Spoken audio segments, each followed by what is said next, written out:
Malvan ST stand ते केळवस तिठा क्रमांक 2 motorcycle patrolling Malvan कडून येणारा रोड वॉकी-टॉकीसह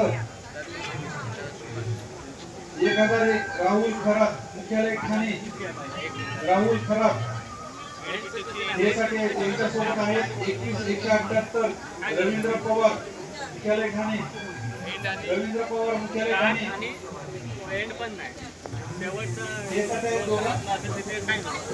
देवी भराडीच्या वार्षिक जत्रोत्सवानिमित्त प्रशासनाने सर्व खबरदारी घेतलेली आहे। एकंदरीत गर्दी नियंत्रण, घातपात विरोधी यंत्रणा, त्यानंतर आपत्कालीन परिस्थिती, वाहतूक नियंत्रण या सर्व दृष्टिकोनातून एकंदरीत पोलीस प्रशासन सज्ज आहे।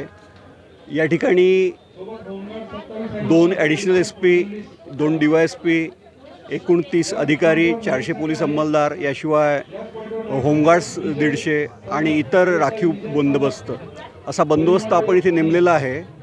हा बंदोबस्त दिवसा आणि रात्री दोन्ही शिफ्टमध्ये कार्यरत राहणार आणि एकंदरीत संपूर्ण यात्रेचं पुरेपूर नियोजन करण्यात आलेलं आहे। बाहेरून देखील काही मागवलेले आहेत का पोलिसांनी? अगदी बरोबर। आपल्या जिल्ह्यामध्ये जिल्हा परिषदेच्या निवडणुका कालच पार पडल्या आहेत आणि उद्या मतमोजणी आहे। त्यामुळे संपूर्ण जिल्ह्यामध्ये जिल्हा परिषद आणि पंचायत समितीच्या निवडणुकांचे निकाल देखील जाहीर होतील। त्याच पद्धतीने यात्रेचा देखील महत्त्वाचा दिवस आहे। निवडणुका आणि आंगणेवाडी यात्रेच्या निमित्त बाहेरून आपण मोठ्या प्रमाणावर बंदोबस्त आलेला आहे आणि त्याचा देखील उपयोग आपण या जत्रेदरम्यान करून घेत आहोत। बाहेरून कोण VIP वगैरे व्हीआयपीच्या मुवमेंटसाठी नेमकी काय दक्षता घेण्यात आलेली आहे?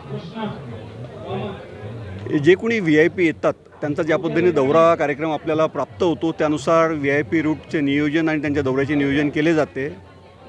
आपण त्या दृष्टीने तयार आहोत। अद्यापपर्यंत सध्या तरी आपल्याला तशी काही CCTVच्या माध्यमातून कशी नजर ठेवण्यात आली आहे? किती CCTV? प्रशासनाकडून आंगणेवाडी मंदिर विश्वस्त आणि ग्रामपंचायतला आम्ही जी काही विनंती केली त्यानुसार त्यांनी काही वाढीव CCTV लावलेले आहेत।